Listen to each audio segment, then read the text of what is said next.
Magpapalit nga pala ako ng lining ng Honda XR Mountain mga idol. Dahil ito ay hirit ang andar pero mahina ng takbo. Ibig sabihin, slide na ang lining.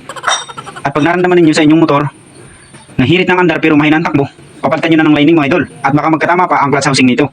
At ito na nga, nakuha ko na ang lining. Papalitan na natin to mga idol. At gaya nga ng sinabi ko, pag nakaramdam kayo ng ganito sa inyong motor, yung hirit na pero mabagal, ano yun? Hirit na pero mabagal.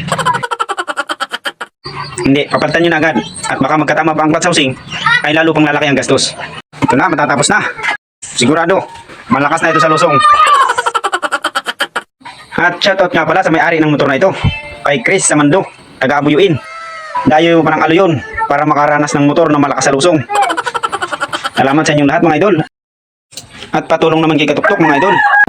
Pa-support at pa-subscribe naman ang YouTube channel ko mga idol. Para naman lalo akong sipagin sa paggawa ng mga nakakatawang video mga idol. Nang lalo nating mapatawa yung mga taga-panood natin dyan. Salamat sa inyong lahat mga idol. Kung ikaw na nanonood, baka may nakakatawa ka na kwento dyan. Request mo kay Katuktok at ako na bahala dyan para marami ang mapasaya natin.